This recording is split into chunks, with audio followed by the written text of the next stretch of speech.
Smokey Bear, the cuddly yet firm human-like bear who has educated generations of Americans about their role in preventing wildfires with his proclamation that only you can prevent forest fires, was unveiled to the world on August 9, 1944.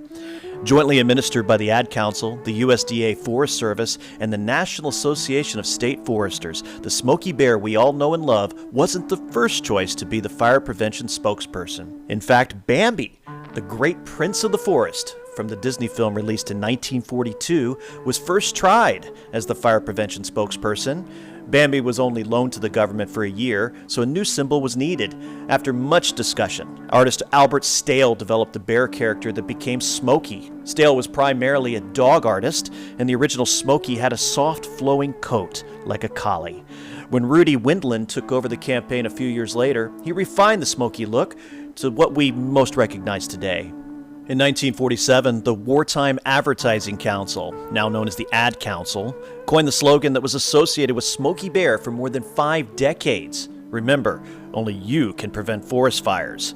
In 2001, the slogan was officially amended to replace forest fires with wildfires in response to a massive outbreak of wildfires in natural areas other than forests. The living symbol of Smokey Bear was a 5-pound, 3-month-old American black bear cub who was found in the spring of 1950 after the Capitan Gap Fire, a wildfire that burned in the Capitan Mountains of New Mexico. Smokey had climbed a tree to escape the blaze, but his paws and hind legs had been burned. After his rescue and rehabilitation, Smokey became a national celebrity. Soon afterwards, Smokey was taken to the National Zoo in Washington, D.C., where he lived for 26 years. During that time, he received millions of visitors and so many letters addressed to him, more than 13,000 a week, that in 1964, the United States Postal Service gave him his own zip code, 20252, which is still in use today. As the campaign continued through the years and the character's popularity skyrocketed, Smokey quickly became a part of popular culture, appearing on radio programs and comic strips and cartoons and on merchandise. He was so popular, in fact, that in 1952, the United States Congress passed the Smokey Bear Act to remove the character from the public domain and dedicated Smokey's royalties for continued education on the subject of forest wildfire prevention. Since the 1950s, the Ad Council has sponsored radio and TV advertisements featuring Smokey Bear prominent American celebrities such as Bing Crosby, Art Linkletter, Dinah Shore, Roy Rogers, Rod Sterling, and more. Anyone can start a fire and never even know it. Please be very careful with fire.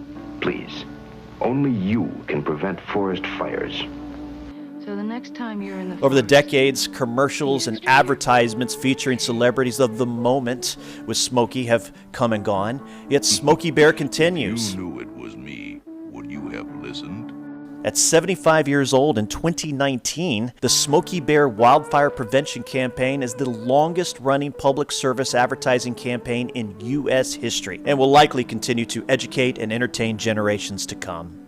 Smokey's consistent presence in the movement and a strict set of rules that govern his usage and image are likely the reason the campaign has been so enduring. A 2012 survey by the Ad Council found that 96% of Americans recognize Smokey Bear. Despite the campaign's success over the years, wildfire prevention remains one of the most critical issues affecting our country. Smokey's message is as relevant and urgent as it was in 1944. So remember, only you can prevent wildfires. Happy birthday, Smokey.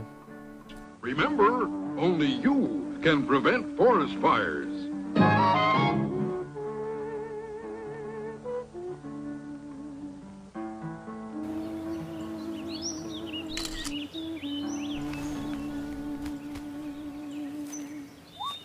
Smokey just gave me a bear hug. I know. I already posted it.